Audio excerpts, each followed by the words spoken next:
We're live. Hi guys, it's been a while since I've done one of these live streams, but the moment took me, and so I wanted to do this. I've just got home from Canary Wharf in the pouring rain, and it has soiled the plans that I had for the day. I take every Sunday off religiously, not literally religiously, but I take every Sunday off work. I set Sunday aside as a day where I don't make any plans. I don't have anything I need to do. I don't do any work. It's a completely free day. I let it be my day of chaos, of adventure, of going out and seeing what happens. And today I had many plans. I was going to go to Carnaby Street in Soho and see the music festival. I was going to meet a friend at Regent's Park. I had a lot of things that this morning I woke up and I thought, let's go here, let's go here, let's go and do these things, let's go on this adventure. And the rain started. And all of those plans were soiled. So how does this relate to the topic of the conversation? I'm about to tell you. As I was coming back from Canary Wharf on the tube, I had this thought that went something like this. Okay, well, no matter. The weather's been horrible. Your plans have been ruined. So go home and do some work. Crack on, right? It's raining. So you might as well go home and be productive. Do some work. And something hit me that in this case wouldn't be the right course of action. That wouldn't be the right thing to do. And I thought, wait, this is a strange disconnect. Usually me going home and being productive is something that I look to as a source of self-esteem, self-respect, power, discipline. But in this case, I thought, no, that doesn't feel right. And I had a little epiphany where I realized, as this relates to discipline, how this relates to discipline. And it is the following. Discipline is not as complex as we think it to be. It's not continually getting up and doing the same actions. It's not getting up earlier than everyone else. It's not working harder than everyone else. That is not what discipline is. Discipline, in my estimation, and the way that I think it's most easily conceivable for you and how this is going to help you with women as well, is trusting yourself to have made the right decision when you made it. It's simply doing what you said you'd do. You told yourself you would take this course of action and you take it, whatever that action is. And in my case, there was this disjunction because I'd said that I wasn't going to do any work on a Sunday. That's always my thing, but it's raining and there's nothing else to do. But what I realized is that going home and sitting still and doing absolutely nothing would be more disciplined than doing productive work. And that is why. It's because I must trust myself that when I said I would take Sundays off, that there was a good fucking reason for it, right? I take that day off when I reflect on it because I know I need one day to say, this day I have rested, this day I have relaxed. And taking that day off for me allows me to go into tomorrow saying, right, now it's time to hustle. And when I then hustle, I then earn my break and respect and enjoy that time I have off as well. That's why I take Sundays off. And so going home and doing that work today would have been the undisciplined thing to do, because I set that time aside with a reason, with a well thought out reason based on my experiences. And having the knowledge and the understanding of that, to do that work that I said I was going, that I suggested to myself that I would do on the tube home, would actually be disrespecting my own decisions. It would be disengaging with my judgment, my own judgment, and my own ability to make the right decisions.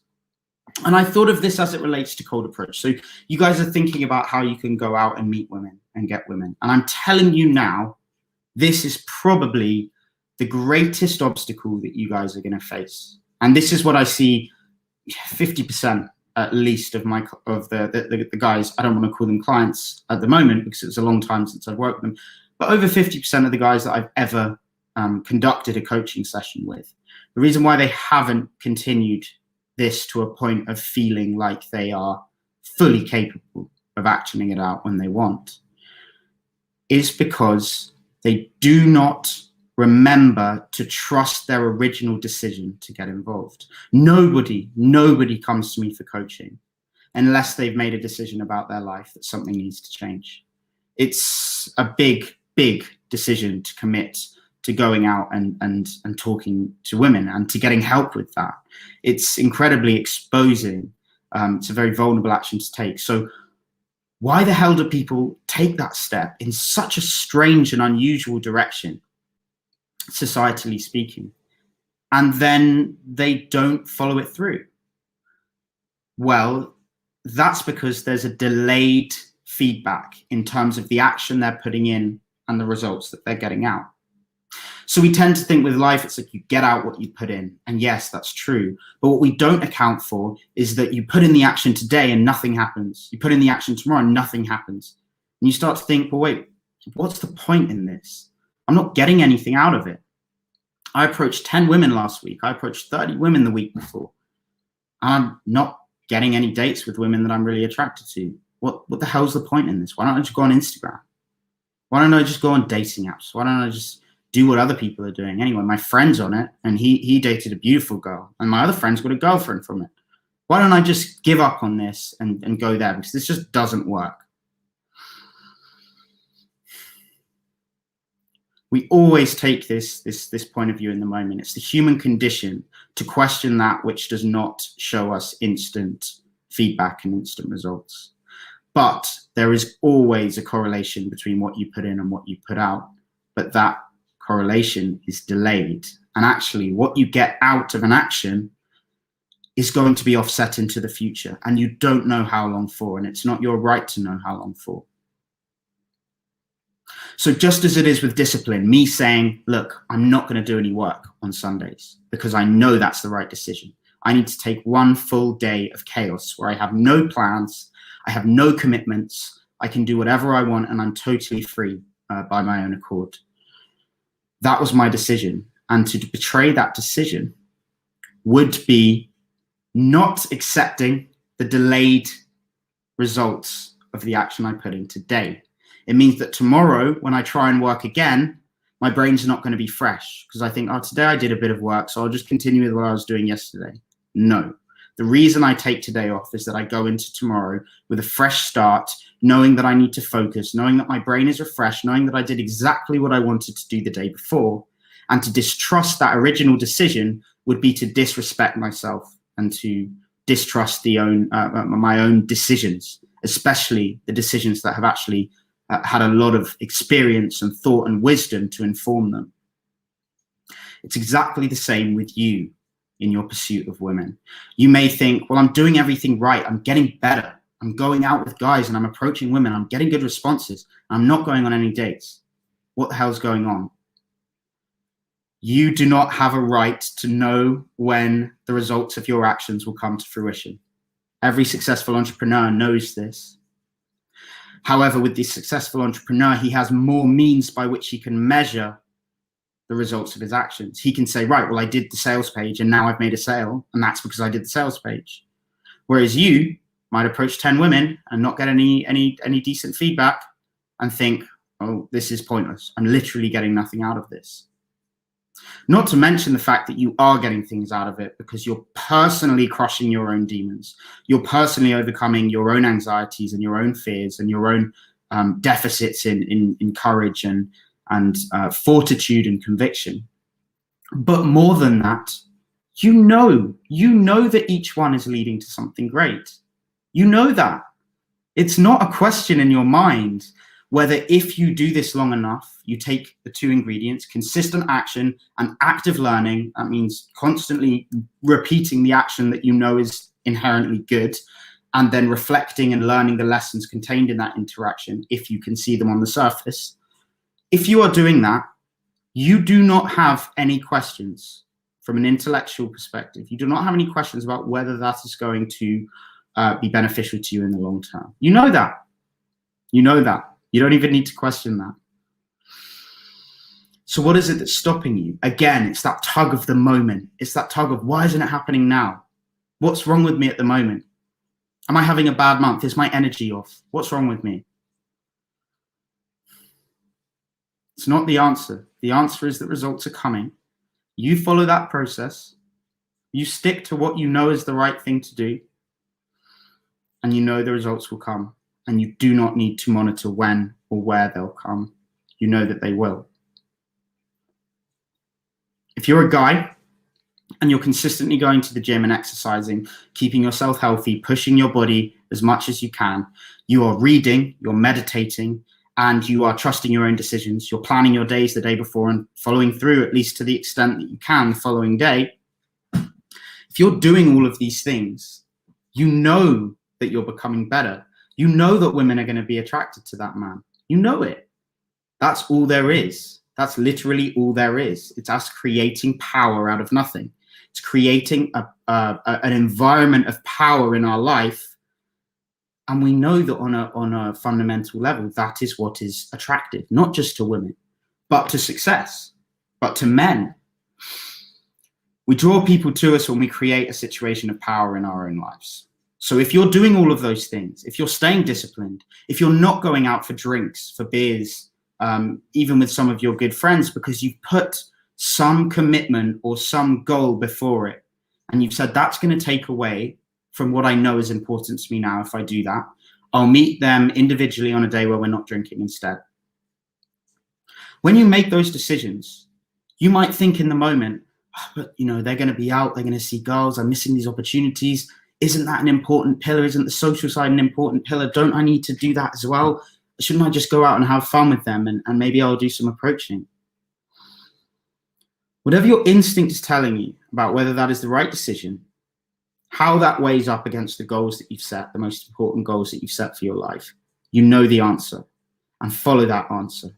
And if it means that you're not getting laid for 2-3 weeks, a month or more, if it means that you're not going on dates, if it means that it feels like your skill set or ability with women is dropping, taking that decision to go out and drink when you know in your instinct that it's not the right decision to make is going to be detrimental.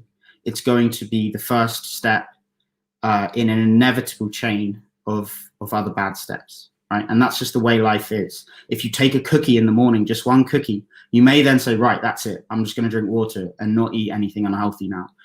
But maybe it's tomorrow, but the cookie's implanted something in your mind and it's going to lead to more bad decisions. Discipline, to make it accessible to yourself, to use it in to the extent that you can to bring women into your life, is trusting your former self, which made that commitment in the first place. You said you would go out and do one approach, you go out and do one approach. You said you wouldn't work on Sundays, and now it's raining, and you could actually be productive. But you said you wouldn't work on Sundays, so don't. You would be more productive to sit still and do absolutely nothing than to do that work. Because the most important thing is that you rely on yourself, is that you trust yourself to make these decisions and to have made the right decisions with careful thought and planning. So that then translates into your dating life.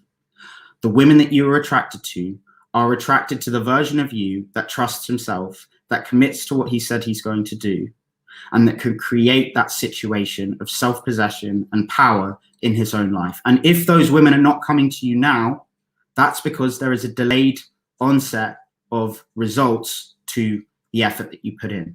It is exactly equal, but it is always and inevitably delayed in the social arena. So stick to what you said you're going to do. Trust yourself to have made the right decision, even if it doesn't feel like it at the time. It's more important that you learn to commit to yourself, that you learn to trust yourself, that you learn to respect your own decisions, than it is that you squeeze in 30 minutes extra work on a day that you said that you wouldn't. So I hope that this rainy Sunday video, which struck me as I was coming home, has some extent of the effect on you that it had on me. I think it's interesting not to look at discipline as this military style. I have to do everything all the time better than everyone else. I have to get up early. I have to eat healthy. I have to do this, do that. No, you just have to trust yourself to have made the right decision and stand by it, even if it turns out to seem like the wrong one, right? On another level, you can't really tell whether a decision is good or bad relative to what? relative to the ultimate future of your life when you're on your deathbed. Are you in a better position? You have no idea if it's good or bad. But we have a sense that we've had good days and bad days. It is more important that you trust yourself, that you stick to what you said you're going to do, that you respect the version of you that made the decision with careful thought, than that you do something else that seems to benefit you in this moment. It's just more important, because that's everything. Trusting yourself is everything. And that's what women sense when a guy comes up to them and he's not possessed of himself. He's not confident that he's actually worthy of her. He's not confident that when she gets to know him, she will be attracted to him. It's because he doesn't trust himself. He doesn't even stick to the things he said he's going to do. He doesn't even trust the self of yesterday to have made the right decision for today. So what's he got to offer her? You've got to start with yourself. You've got to start respecting yourself before you can demand the respect of someone else. Not demand, but before you can expect the respect of someone else, or even hope for the respect of someone else. So I'm going to go through some of your comments, because I don't think there needs to be said more on this topic. Hey man, hello there. I don't want to sound like an attention seeker, but I wanted to say today I made my first cold approach. I felt like a champ, even though it failed. Complete confidence despite failure. Thanks, Sam. You're welcome, brother. It's only taken you 26 years to work up the courage. You're still young, man. Congratulations. You got in at a good time. Really, congratulations. And yeah, you didn't fail because you feel like a champ, right? You took the action, and that's the success. The success isn't getting a number. A number means nothing. The success is overcoming the conquest. It's overcoming the hurdle, the fear, the anxiety, the obstacle that was in your way before you approached her. That is the success. There is no failure in not getting a tangible result from an interaction. You've taken the step that needed to be taken. You could have taken no other step. And so you have done everything that constitutes success. Is there a difference for more conservative places in terms of cold approaches? For example, if the country is very Muslim or Christian, do I just roll with it? You adapt. You adapt. Human beings have survived for their ability to adapt. If you are going to talk to women in a very conservative Muslim country, what the hell are you risking, right? If you see a girl with her conservative father in a country where it's illegal to have sex before marriage, and you go up and say, hey, I thought you looked hot, so I wanted to take you out for a drink. Why would you do that? Why would you not adapt? Why would you not think, okay, there is a level of risk here innate in the situation. Is there a way that I can approach her so as to mitigate that risk to the fullest extent that I can? Is there a way that I can approach her indirectly? Is there a way that I can win over the family and then potentially make friends with the daughter? And even more so than that, actually, from a moral perspective, is that what I want? Would casual relationships with this woman potentially ruin her life to some extent, or go against what she believes? So there's also sort of a moral aspect to take in of just general self-respect. Whether or not you agree with the restrictions of the religion in that country, it's not our job to be the judges of whether someone is what someone should believe. We should be giving our due respect, and at least culturally ingratiating ourselves into that system however we can. And in many cases, when I've been talking to women, and they've told me that they're Muslim and that they don't believe in sex before marriage, or they don't believe in casual dating or anything like that, even if I know that I could go on a date with her, how would I feel about that? Playing with someone or taking so lightly what she, at least at the moment, holds to be so important in her life. I don't want to go there. I would feel better about myself if I stepped away from that situation and chose from a pool of women who I'm much less likely to be negatively affecting, right? We want to sort of leave as positive a mark on the world as we can. And there are times where you cause less harm by stepping away from a situation. Any more questions, guys? Any more questions about discipline as it relates to success in the dating field or success in your social life? We're going 10, 9, 8, 7, 6. You've got 5 seconds. 5, 4, 3, 2. Thank you very much, everyone who's come to watch this short broadcast today.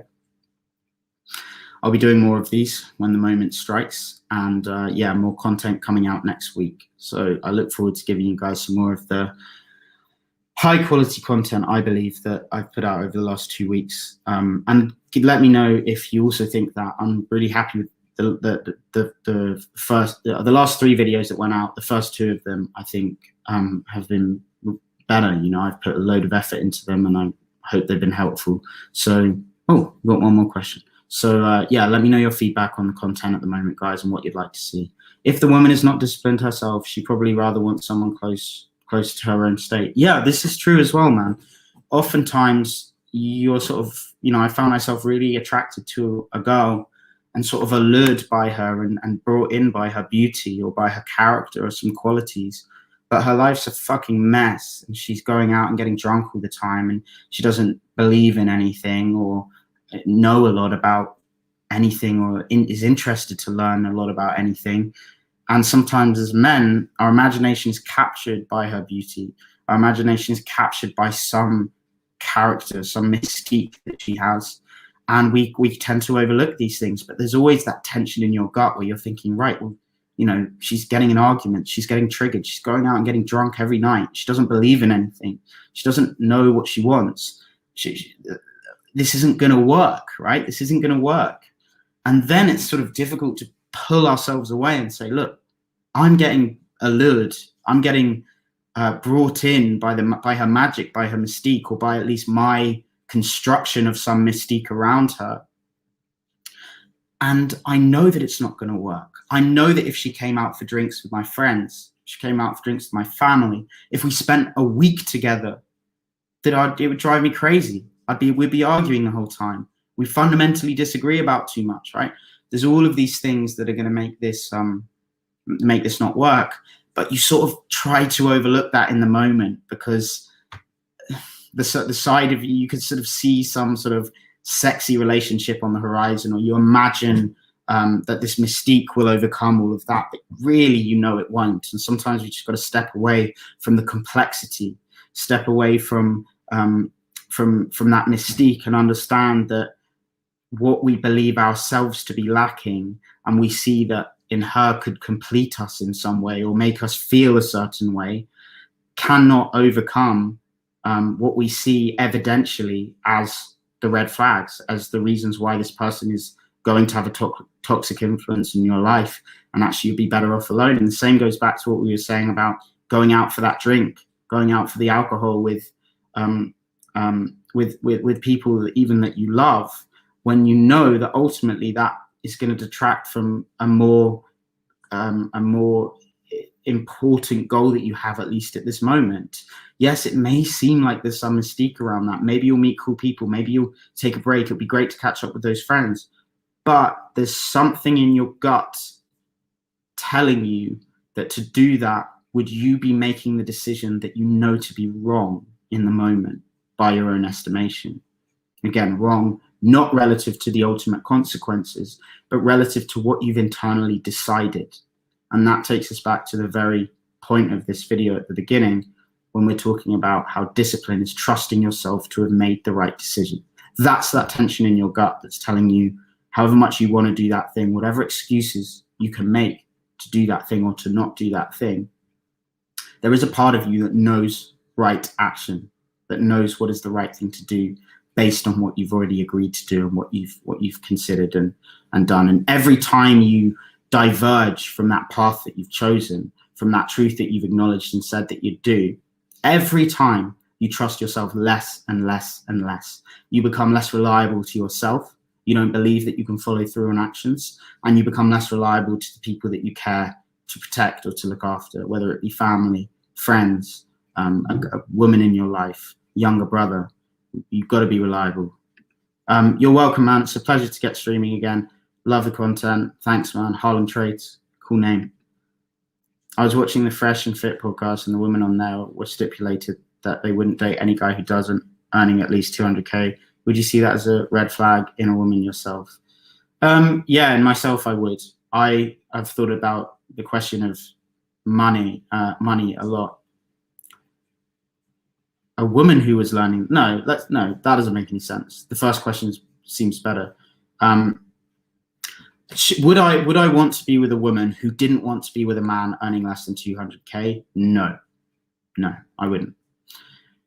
Even if I were earning $1 million, because why has she made such an arbitrary test of a man's value?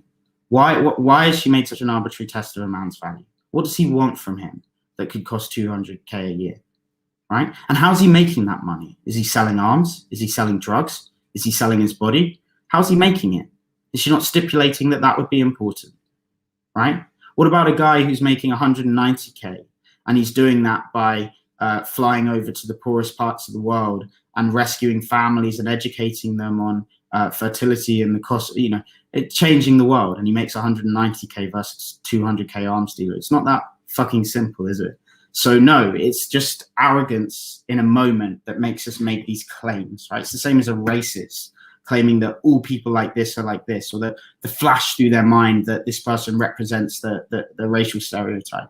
It's all the same shit. It's like just an ill thought through idea. Then there is obviously a huge spectrum of variance in that question. What else is he? How's he making that money? Is he an accountant who just lives in the office all day and does nothing else and has no life and doesn't like his job? It's meaningless. It's meaningless.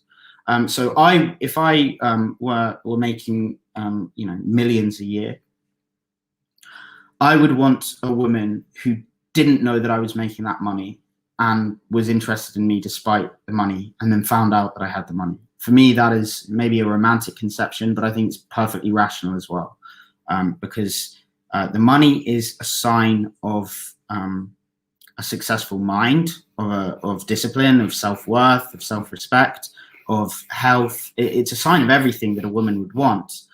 But I would want her to have the insight to see that without the material evidence. Otherwise, I might suspect that the material evidence is not just evidence, but is actually a major draw as to why she's attracted. And I also think a lot of women, not all women, of course, but at least a sort of subset of women are interested in a man's money primarily because they, or they say that they don't want to work and they just want to meet, the typically conservative conception, which I have perfect respect for, but the sort of conception that the woman just wants to be the housewife in a way, right? Bring up children and do nothing. I think some women use laziness as an excuse when they say that. All right, I'd fight for their side as well.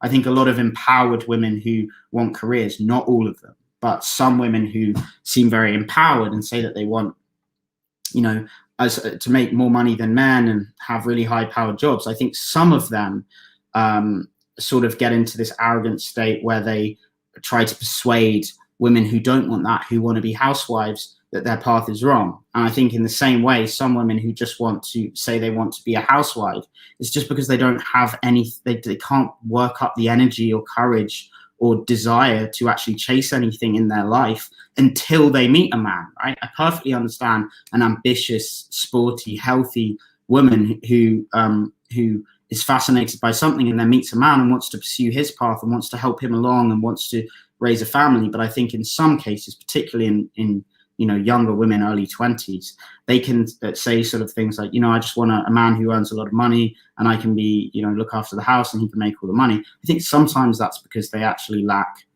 any drive or ambition, in the same way that a man who lacks drive and ambition is not attractive to a woman. I don't see any reason why a man who's on some sort of, at least by his standards, important mission would want to be with a woman who hasn't even tried out anything that she's passionate about, or given herself to some trade, or really exercised hard and felt for herself what it's like to work out, to sweat, to feel the energy, to feel the adrenaline, to overcome the challenge. It's important in women as well. Were you always socially open? I find that any sort of approach makes me much more social over time. Yeah, I've got way more socially open over time, but not just socially open. I was always quite socially intelligent. If I were in a group, I would always sort of understand how other people would feel and know how to ingratiate myself to them, know how to make myself likable to the broadest number of people. But that speaks nothing of confidence. I used to have very, very little self-esteem. I didn't like myself. I didn't really believe myself capable or worthy of much. And cold approach certainly fucking helps with that. It's one hell of a journey once you really get on that path.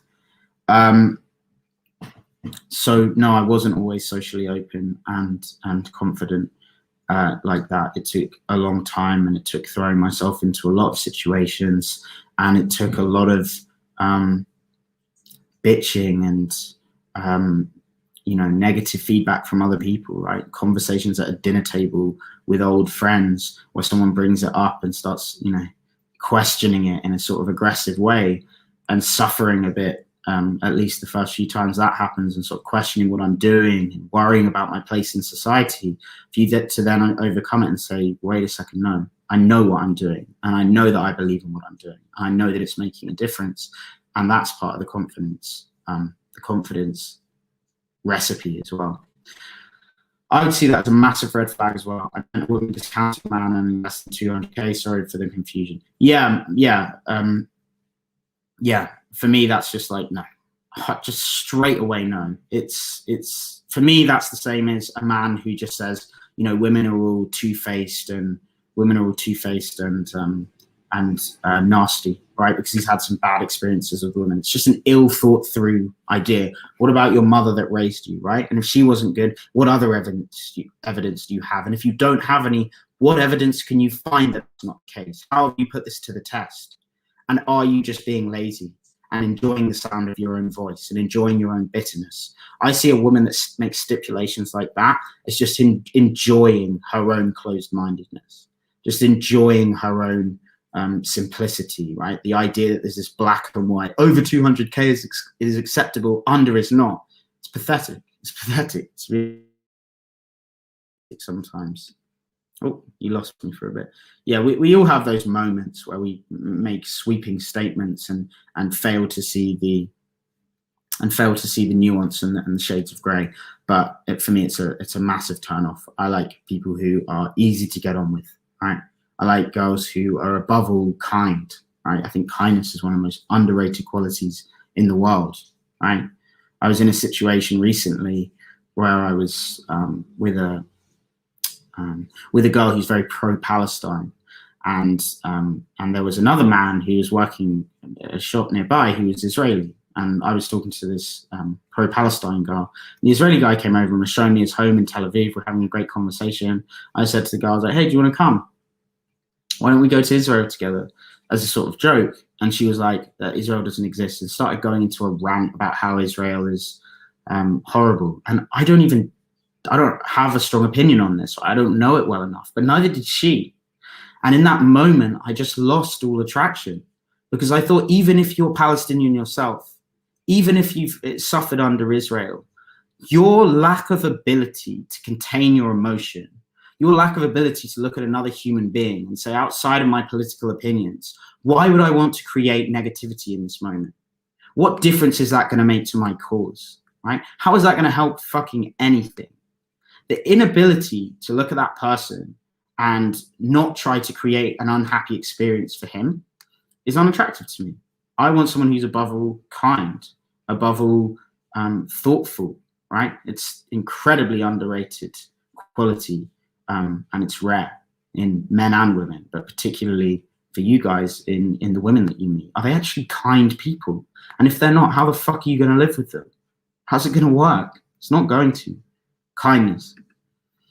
It's all for show and to get a reaction. Yeah, most of the time it is. It's to get attention. And it's to enjoy our animal instincts, right? Our instinct towards tribalism, towards whatever prejudices that we have. It's the same to say that I only want someone who earns 200K or more, because it's utterly meaningless and it's utterly simplified, simplifying an issue that's so much more complex. And why the hell would you want to be with someone who's in that frame of mind?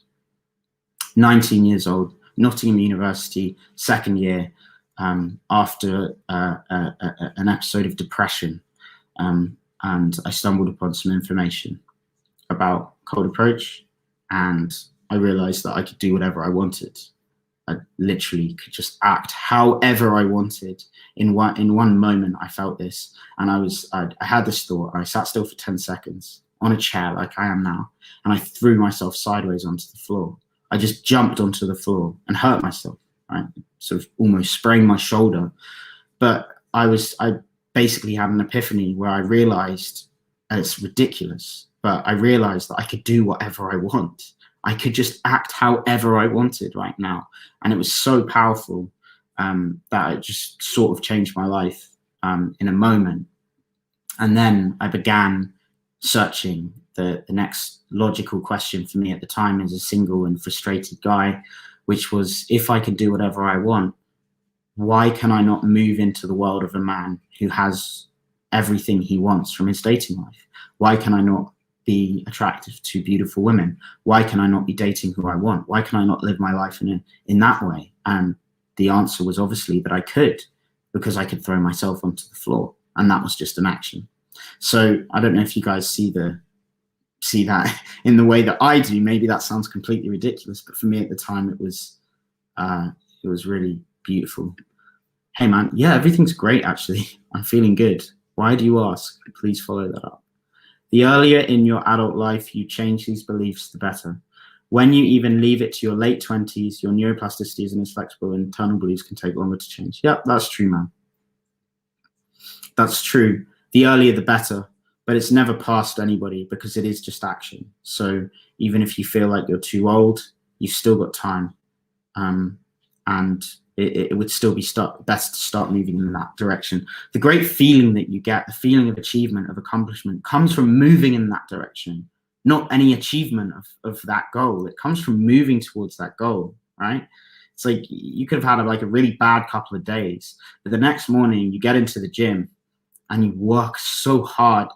You know, you're out of breath, you're sweating, your muscles have just you worked so hard, and you're so open afterwards, and you feel that energy and that lightness and everything that you feel after you've really worked out, that mental clarity. And it's not because you've got bigger that you feel better. It's because you're moving in that direction. So that moving, taking the first steps in the right direction, is what brings you the relief and the joy in the moment. And over a sustained period of time, over weeks, over months, you become a person that is attractive, because every day you're going out and being someone that's rejoicing in the direction in which he's moving. So it's really beautiful. These conflicts are always more complex than we think. I went to Israel as a child, and I'm not Jewish or Muslim. I still don't know enough about history. Yeah, man, I'm in no way have strong opinions on this. I have intuitions, but I have no strong opinions, because I think the arrogance of me forming an opinion about something I have no idea about, and mine knowing that people who have researched this all their life, still finding this to be one of the most complex conflicts in world history, gives me no right to have a strong opinion on this at all. That is my strong opinion, that I have no right to have a strong opinion on it. And that doesn't just apply to me. In my opinion, that applies to anybody who is not, everybody really, because you don't know, you haven't seen the other side, right? Even people involved in that, like, can we try to see that it's not as simple black and white as good and evil?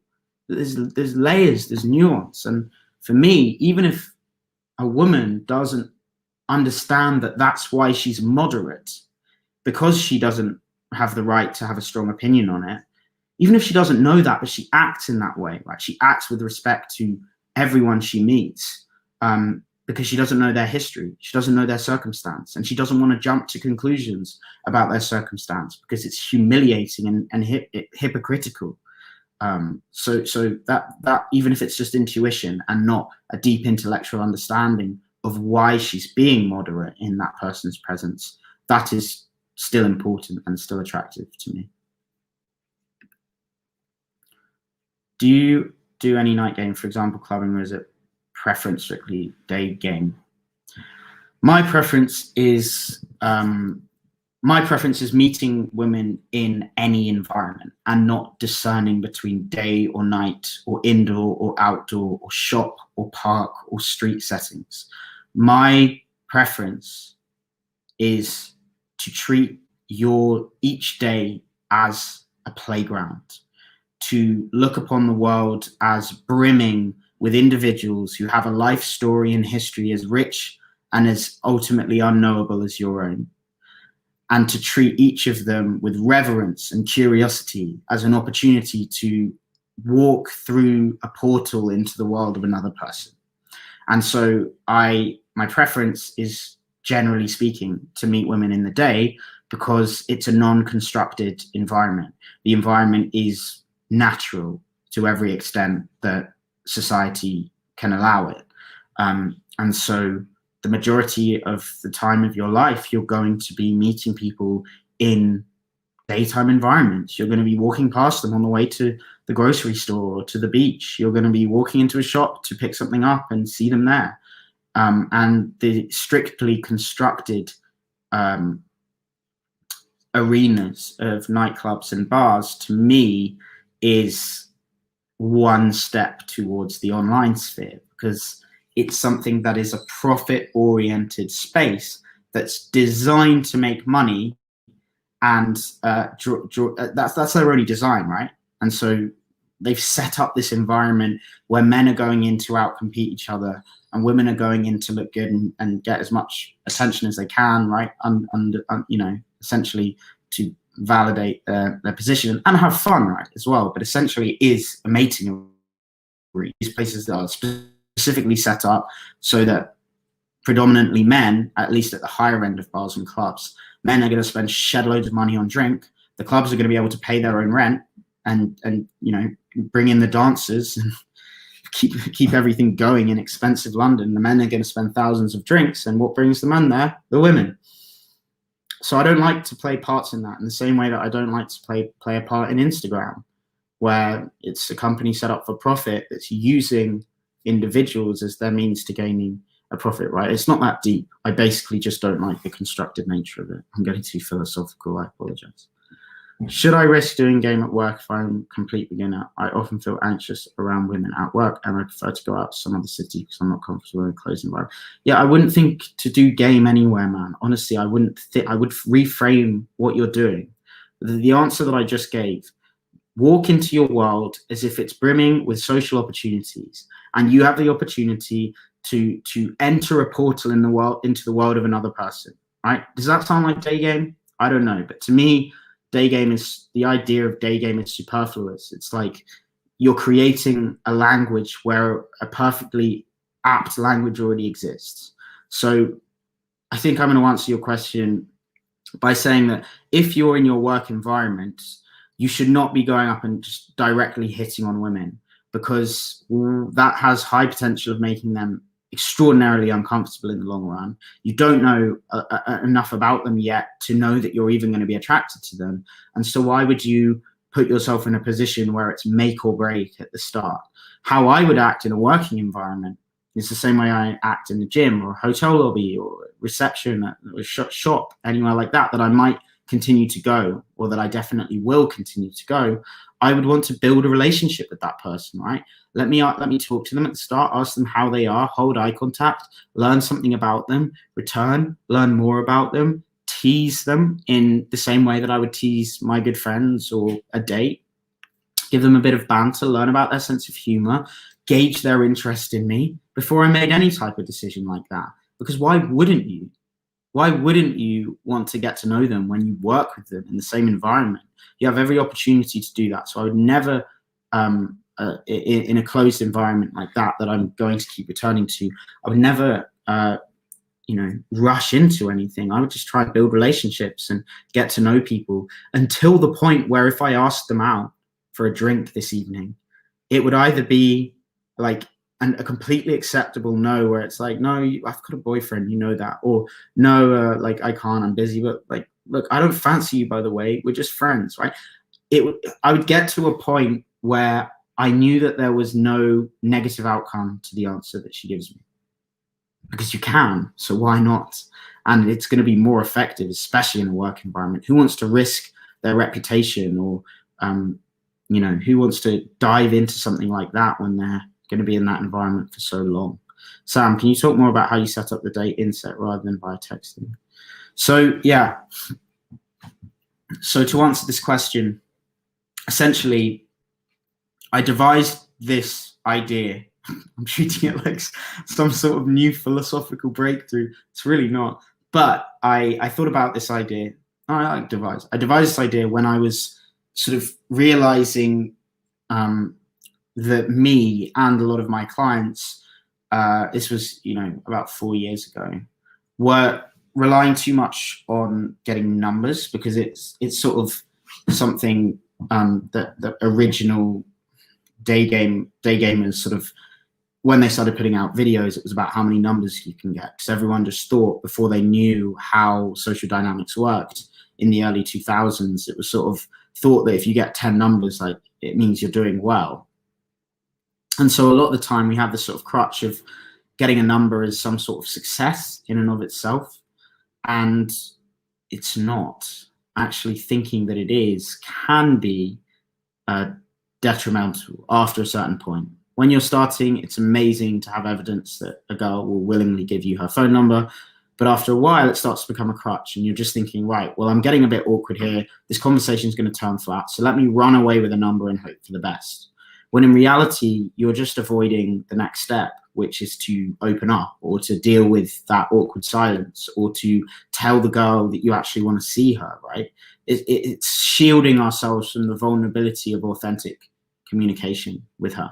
And so we think, all right, okay, well, I've got to get back to my friend, so let me grab your number and we'll go for a drink, right? We're all susceptible to that. We're all susceptible to that. But what I meant when I talked about setting up the date is to say, instead of, can I get your... No, instead of just going for the number, you say, well, listen, like, I'm free tomorrow. I'm working Wednesday and Thursday, but Monday evening I'm free. What are you up to?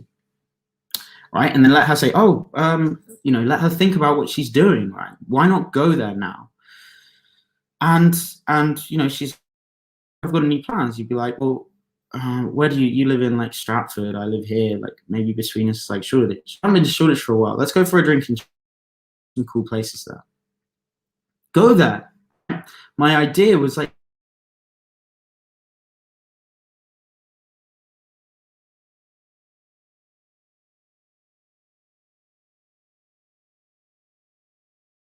themselves during the interaction, right? I tried to say in the interaction, I want her to verbally confirm that she'll go on a date with me, because I know that she's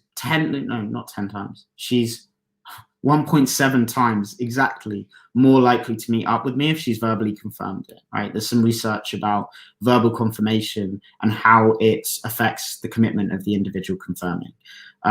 But essentially, if I go there and say that, and she says, yeah, I'll meet you tomorrow evening, then her course of action is set towards going and seeing me tomorrow evening. If she says, yes, I'll give you my number, she is committed to you, and in her own mind, to absolutely nothing. And there's no accountability whatsoever.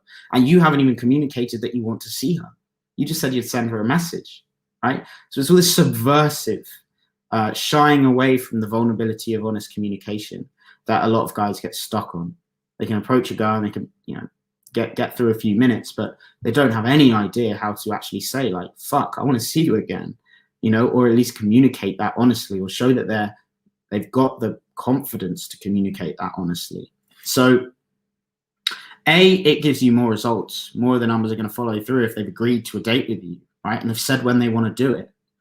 But B, it gets you out of this frame of just looking at the phone number hunt and thinking that there's ultimately some value in having loads of numbers.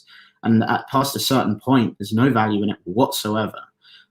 Really, you're pursuing, by getting numbers, you're pursuing the means rather than the end, right? It's like pursuing money and having no idea of what you want to spend it on. It's like, no, think about the goal, right? Like, what would you actually want your life to look like? And then if money is the means by which you're going to have the woman, the house, the lifestyle, the change that you want to make on the world, if that requires money, then make money, but commit to what you're looking to achieve and what you're looking to see manifested in your life. And in the same way, if you want to meet this girl and spend time with her and date her, you know, and maybe make her your girlfriend or, God forbid, wife, if that's what you're looking for, then that should be your goal and not the phone number. The phone number is just a tiny means to that greater end. So those are the two main reasons why I advocate addressing the date itself during the interaction, because it seeds it in her mind and it reframes the situation for you as actually pursuing the woman and not the number. You must have had a lot of inner confidence as you quickly moved in the right circles and set yourself up as a coach working with Kira. Not sure who Kira is, but it's a delightful name. I didn't actually have a lot of inner confidence, man, when I started working with Kezia Noble in 2015. Was it 15? 2015, early, I think. No, I didn't have a lot of confidence, but I had what we were just talking about. I had that confidence of a guy who just realized that if you just take certain actions, you get there, right? I didn't feel ready as a coach. I wasn't good enough. I didn't know what I was doing when I started coaching, but I knew that I would learn what to do and I knew that I would figure it out. I didn't feel ready, but I knew that if I applied to 30 different companies, telling my experience, you know, I had been working with guys with learning difficulties who were moving to university, and I've been a sort of social skills coach for them, again, learning as I went along and figuring it out. And so I was like, look, I can do anything right now. Everything I've done and committed to has worked for me so far, right? And so I know that if I apply to 30 companies, one of them is going to see me. And then if they see me and they don't like me, apply to 30 more, or meet some other people and get myself in some other circles, and then apply to 30 more, right? And then I'll learn on the job. I'll learn. If I'm stuck with a client for 6 hours, which is what it was with Kezia at the start, we did two 6-hour sessions. It was 12 hours a day. So if I'm stuck with a client for 12 hours in a day, like I'm gonna be learning. I'm gonna be suffering, and I'm gonna feel awkward. I'm not gonna be good all the time, but God, I'm going to prepare for those and I'm going to figure it out over time. And obviously that's what happened. I did my first approach since lockdown on a train platform last week after work. I felt really awkward and we had a nice conversation. Didn't go anywhere, but I felt so much better afterwards in myself. That's awesome, man. That's really cool. Congratulations. And yeah, that must have been quite an obstacle to overcome. Still on a train platform and there's other people around and you're getting on the same train. So yeah, that's awesome. What about as a brother, do you think cold approach is hard for me? I'm worried that some females may not like me. As a brother? Do you mean as a black guy? What about as a brother, do you think cold approach is harder for me? Do you mean as a black guy? Clarify that for me, young brother. That's the only that's the only interpretation other than as a physical brother that I have for what you're saying. So if I'm wrong, please correct. I'm 25 already. How do you get over the feeling of wasted time? I feel like I was just 18 just the other day and now I feel, oh, please help her. Yeah, man, that's a really common feeling. I know how you feel. It's like, fuck, wow, I'm in my mid-late 20s now. I haven't done anything. What am I doing? Understand this, man. Understand that let's say you had been doing this all that time from 18 to 25. We're all heading in the same direction. You're still going to die again as a speck of dust in the great abyss of life. And don't look at this in a negative way, but you're not really wasting time, right? You can find meaning in your life through starting right now. And that meaning is in no way less important than the meaning would have been when you're 18. Right? You're not going to look back on your life when you're old and say, God, I wish I just started when I was 18 and not 25. So that time, although it seems like you wasted it in your mind, it doesn't matter, man. None of this really matters, right? We can be sincere without taking our lives too seriously. Right? We're just in this little window of time where we turn up here and we make the most of it. We find meaning where we can. But remember that the success comes in moving in the right direction, not in achieving the lofty goal at the end of that direction. So you get up tomorrow morning or after this call, what I would do in your position with that feeling is I would just go and work out, because for me, for me, that is just the thing that brings me out of any slump. If I get into the gym and I don't want to be there, and I start working out and I start lifting heavy weights, and then my body starts getting energetic, and I wake up and I get into the boredom of it, I can go through the reps and I get into the repetition, and my body feels better and better, and I feel stronger and more confident, and I'm standing up straighter. I come out of there and everything is clear. Everything is easy. I'm not morose. I'm not dwelling in wasted time. I'm just in action, joyful, grateful mode. So remember, moving on that path is what brings you the joy, the satisfaction, the confidence, the happiness. So just take whatever step you can in that direction now, and you're not going to feel like you've wasted your time, because your journey is, you're on your path, and that's all that matters. I just did. But what do you mean? Just tell me what you mean by the brother thing, man. What do you mean by as a brother? Walking, I think I know, but just tell me. Walking up to a woman in the day does feel like you are a glitch in the binary code of the Matrix. As hardly anyone, man or woman, does it. I know the Matrix analogy has been used a million times. Yeah, I agree, man. It's a good analogy, though it is a little bit cliched.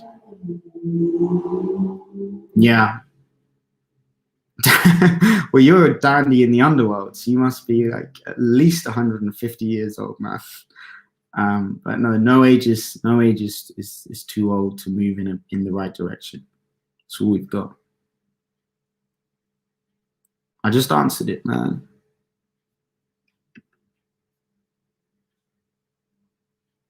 I already have wasted my youth. You can say that, man, but it's not helping. It's not helping anyone reading it. It's not helping me talking about it, and it's not helping you. If you, at this moment, get off my live stream, I would actually advise, young brother, end this broadcast and go and do something. Go to the gym, because you won't feel like this after you've been in the gym. You're in a negative framework right now. There is nothing innately wrong in your life. It does not matter that you're 25 and you haven't started approaching women. Like, what the hell is that going to help thinking about it? What do you possibly think you can achieve from dwelling on that, right? But how do you change that thought? You can't by sitting here and watching this. I'm not going to change this for you. All you can do is go and take an action in the right direction now, and it will fix it. So I am now giving you the instructions as to how to fix the problem that you think you're facing. Get out of the house, go and do some exercise, and realize that when you come back from a hard bout of exercise, whatever you're doing right now, you will not be in the same mindset. And then you can start taking action towards your goals, and then you'll feel good. And then if you continue to do it, your life will seem to be going very well for you. If you don't take that advice, I can no longer be held responsible for, like, there's nothing I can do. And we've all got to take responsibility at some point. No one else really gives a fuck in any prolonged sense, right? I genuinely care that you do well, but I'm not going to care about it in 10 minutes because I'm going to be doing something else. And that's the same with everybody else. You've only got yourself. You're the boss, man. You've only got yourself to look to. It's only yourself that's going to degrade you when you're not taking that action, and going to feel amazing and reward you when you are. So you've got to just get up and go and do it now. So many women write in their Tinder bio, we'll just say we met at the supermarket. That means she wants to be approached in public. Get out there, brothers. Yep, pretty much. I went on a date last week and was pretty much told I am a football. Oh, too tall.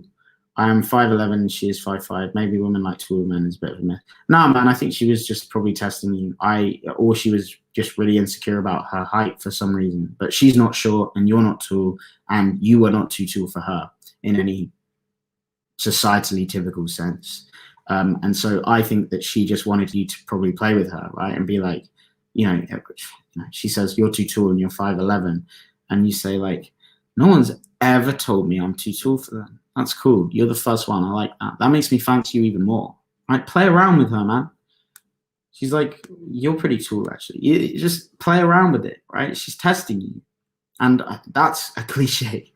There's this joke that guys in the pickup industry think that everything's a test. She's like, I've got a boyfriend and I don't want to talk to you. It's a test. But in this case, she plays a test, right? Like she probably is just like, wants to see how you respond to her first like little like piece of banter or test. So don't get wrapped up in things like that. God, we got loads more. You're still very young. You probably have a lot of time ahead of you. Start making changes now. Yep. Oh, that's the first time I've heard that. Normally most women men over 6 foot. Don't listen to anybody young brother when he says you have a lot of time. Start to put every second into proving yourself. 25 as well. Cool. Good answer. How many approaches do you do a week, Sam? Depends on the week, brother. I'm spending a lot of time developing the 6-week course at the moment. So I'm spending most of my weekdays taking the necessary steps to do this course because I'm really excited about it. And I think it's going to be hugely beneficial to everybody who undertakes it because it's all about group action. It's all about setting a goal and taking the necessary actions to achieve that goal. And that's all any of this is. Setting a goal, knowing what the goal is, figuring out how much action you need to take, what actions you need to take, having a strategy, knowing exactly what you need to do when you see that woman, and then doing it. And if you've got the accountability of other people and my accountability and my total attention. So I'm probably doing about 20 to 25 a week. I'm going out and filming each week. I'm doing approaches when I go out in the day. If I, have a break between my work, I do sort of 1.5 hour work sessions, and then I'll go to like Portobello Road and do some approaching there, or Chelsea. Go out with my friends usually, more so on the weekends. But it's honestly not my greatest focus right now. And sometimes I would actually be distracting myself by going out and doing it. But the point is to stay alive when you're out of the house, to be aware when you leave the front door, to be ready for action when life presents the opportunities.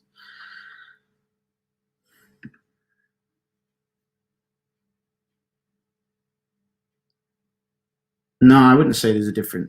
I wouldn't say that there's a difference between any type of dating from any arena. It's just like go in with curiosity, try and learn as much about you, and be well prepared. Have the logistics prepared well, and listen to her, because by listening to her and really focusing on her when she's talking, you're going to give yourself space to feel attracted. And if you start feeling attracted to her and you want to touch her and you want to kiss her, she's going to read that in your face, and then she's going to want to kiss you. It's very difficult for her to feel anything. She doesn't feel sexy because you're not showing attraction to her.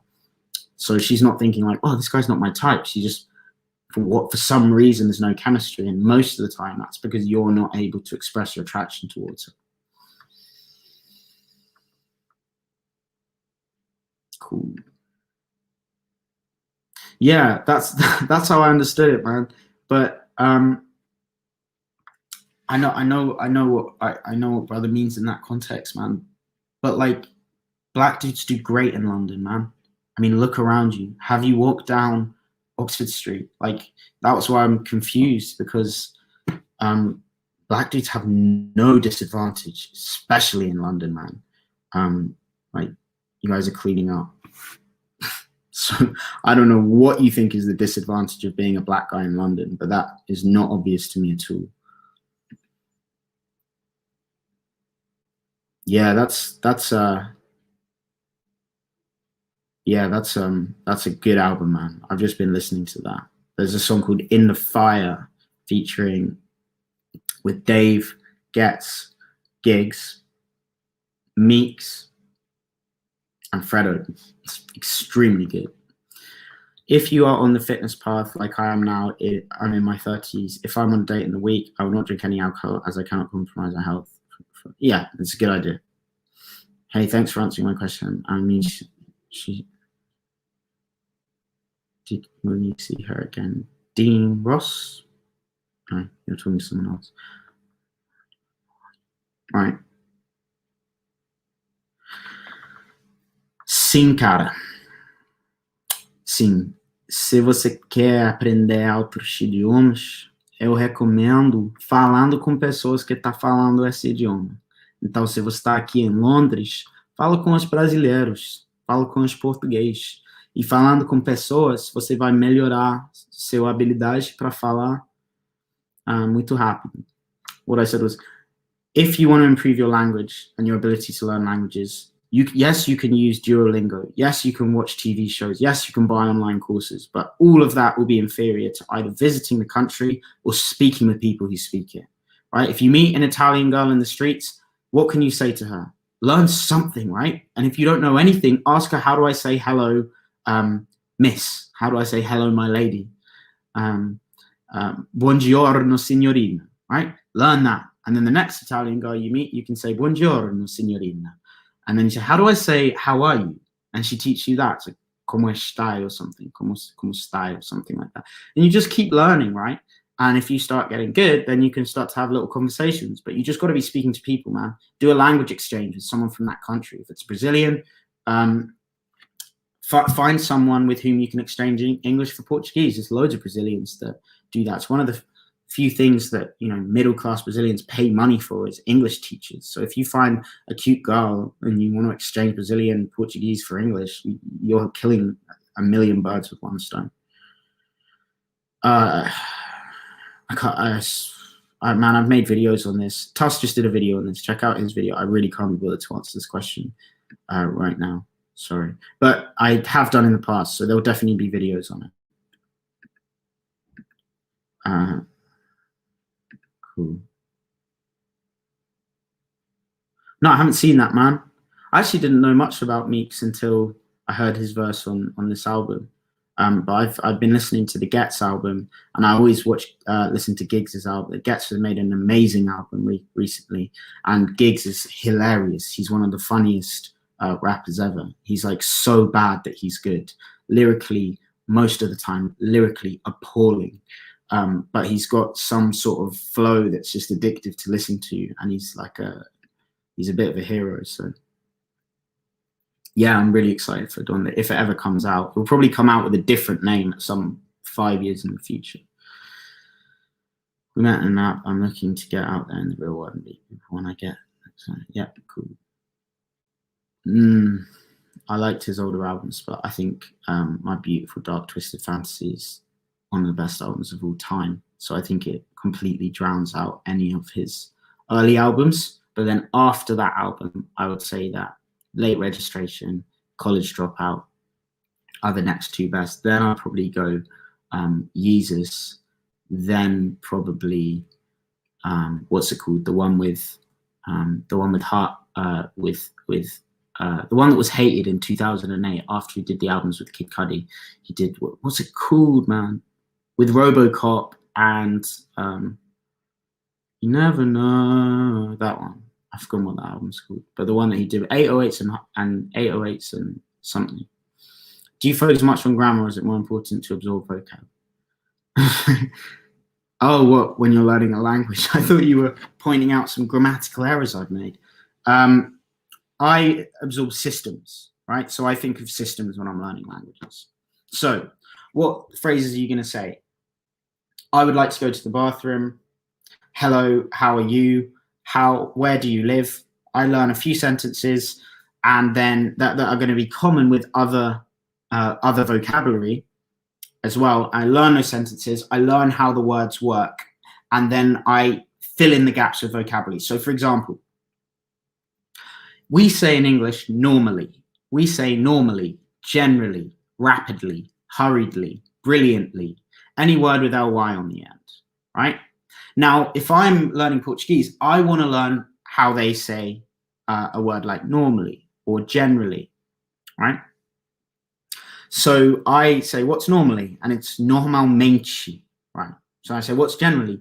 Generalmente, right? So we've got normalmente, generalmente, are normally and generally. So what do I now know? Okay, firstly, that most words in Portuguese have the Latin derivation, right? So they sound a bit like the English one, just with a different accent. Secondly, that anything with ente on the end, E-N-T-E, means that it's the same as the English one. I forgot what that grammar is. Is that an adverb or an adjective? Beautiful is an adjective. So normally, is that an adverb? I've actually forgotten what that's called. But you can follow that structure. So then you know that literally anything else is going to fall in the same pattern. So if you've got normalmente is normally, generalmente is generally, what do you think brilliantly is going to be? Well, a good guess would be brilliantmente, right? But I don't think that's true. But you can find another word that you put in the place, right? Most words. I can't think of any other examples, but you basically just learn structures, right? So learn that what is the ending for an adverb and what is likely going to be the English correlating. If it's normal is normal, then general is probably going to be general, and it is. Clearly is claro. So you think, well, so how do I take clear, which is claro, and turn it into clearly? Well, it's going to be claramente, right? So you can start to adapt words to fit into the structures. Best painter: Giotto, Da Vinci, Michelangelo, Raphael, Titian, Velasquez, Rubens, or Picasso. I'm going to go in a second. I don't know why am I answering this question? But of those ones, I would probably the best or my favorite, probably Da Vinci and Picasso would be regarded as the best. But my favorite would probably be Titian, because he's a painter of. He's a painter who does incredibly characterful portraits of people in society. So I'd probably say Titian is my favorite, and then probably Raphael. Welcome to Heartbreak. Yeah, but it's called 808 and something, isn't it?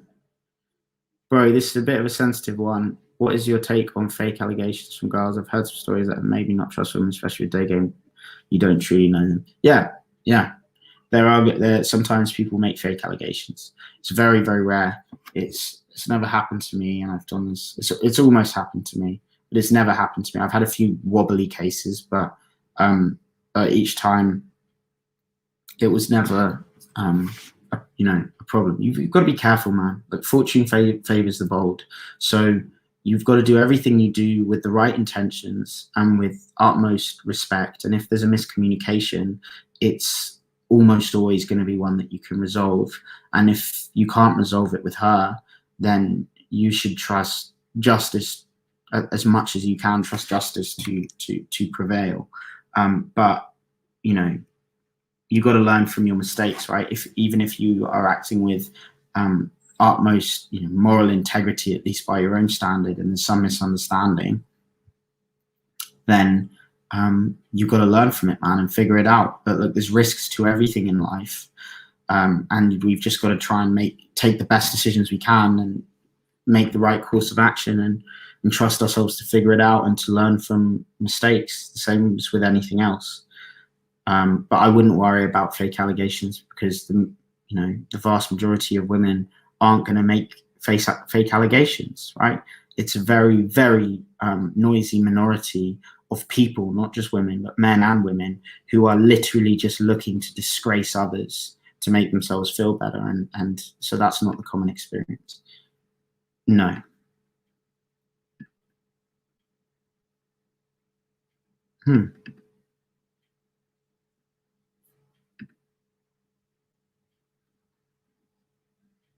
Yeah, I have seen it, man. Yeah, I have seen it. I found him quite annoying in that film. Like, I thought the film was good, but I didn't like Willem Dafoe's character, and I find it difficult to enjoy movies where I don't like the main character, or I find him annoying, and so I couldn't quite love that film. Right, guys. So now that we're getting on to questions about film, music, and art, as much as I'd love to stay here, I think we've all got maybe things that we could be doing on our Sunday afternoons that would be more productive, as long, in my case, as it's not work. So I've really enjoyed talking to you all, and let's do this again sometime. And thanks for coming. And the rain seems to have stopped. So bye, guys.